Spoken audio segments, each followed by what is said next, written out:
Hey, salut les joueurs! Vous allez devoir témoigner devant la cour, mais vous n'avez aucune idée de ce que vous allez devoir faire et comment ça va se passer. Voici un petit guide pour vous aider à vous préparer pour votre témoignage.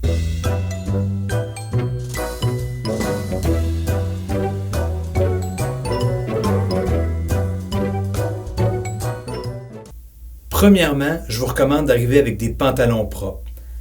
Et là, faites attention, n'arrivez pas avec des culottes en coton ouaté en disant qu'elles sont propres parce que vous venez les laver.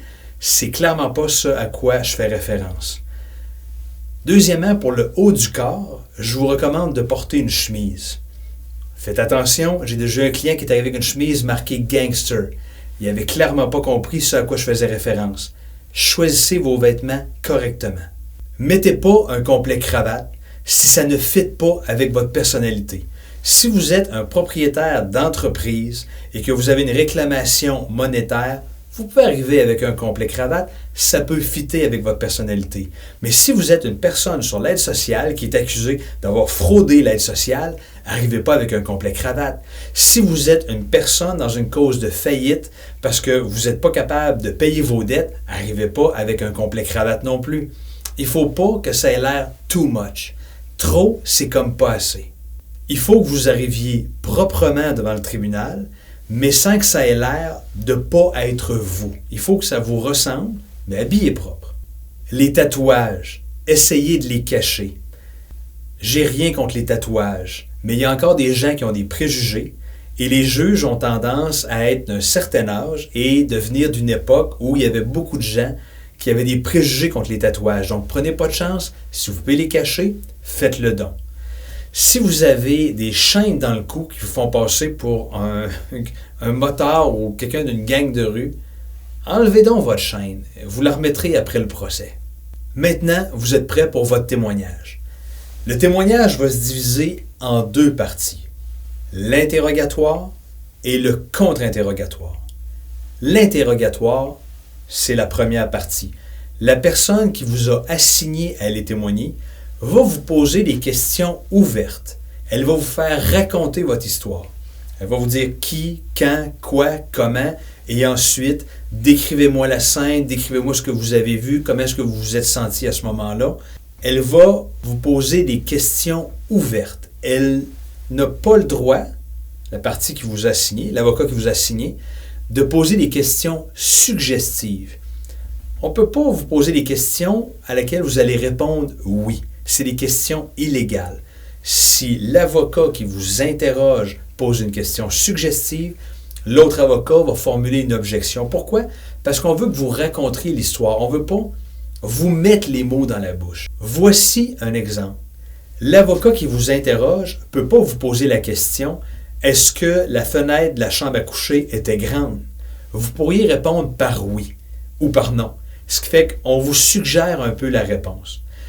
La vraie question qu'on va devoir vous poser, c'est « Parlez-moi de l'état de la fenestration de la chambre à coucher. » Vous voyez, comme ça, on ne vous a pas mis les mots dans la bouche. Pour un avocat qui commence sa pratique, c'est toujours compliqué parce qu'on a toujours le réflexe de poser des questions où le témoin finirait par répondre par oui ou par non et on a des objections de l'autre avocat ou de l'autre avocate sans arrêt. Les premières années, c'est difficile à avoir ce réflexe-là de poser des questions qui, quand, quoi, comment, pourquoi, où. Mais avec le temps, on finit par s'améliorer. Vous allez devoir, en interrogatoire, raconter votre histoire au juge parce que le juge, si vous ne lui dites pas, il ne connaîtra pas l'histoire. Il n'a pas le droit de se baser sur quelque chose qu'il n'a pas entendu lors du procès.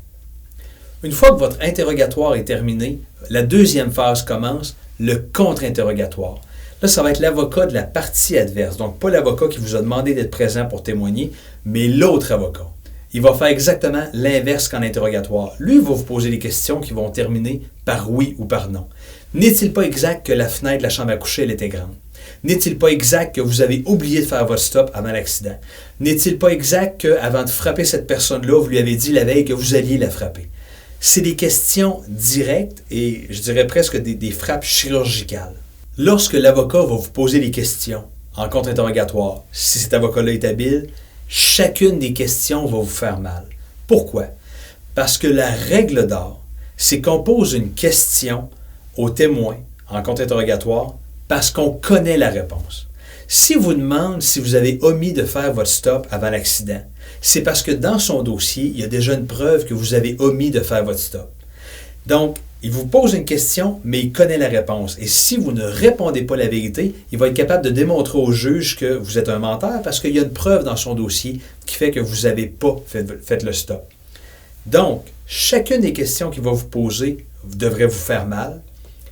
Et si la réponse, c'est oui, et même si le oui vous fait mal, répondez oui. Parce que l'autre avocat, si vous essayez de détourner la question et vous ne répondez pas à moitié, l'avocat va finir par revenir à la charge tant que vous n'aurez pas fini par admettre ce qu'il veut vous faire admettre. Vous êtes mieux d'admettre le fait qui est négatif pour votre cause.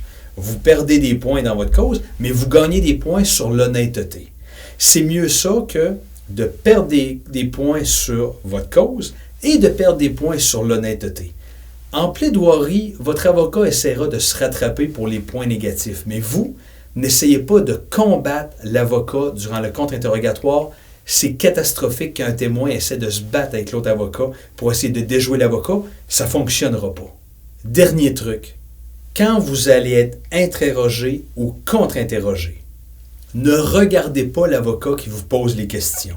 Vous regardez le juge qui est devant vous. Pour une fois dans votre vie, vous allez avoir quelqu'un qui est à côté de vous, qui vous pose une question et vous ne le regardez pas. Vous regardez le juge. La discussion, elle est tournée vers le juge. C'est le juge que vous devez convaincre. Regardez-le. À un certain moment, le juge va baisser les yeux, il va prendre des notes. Vous aurez l'impression qu'il ne vous écoute pas. Il prend des notes. Quand le juge va relever les yeux, il va être en train de vous regarder. Il faut que vous soyez en train de le regarder également pour le convaincre.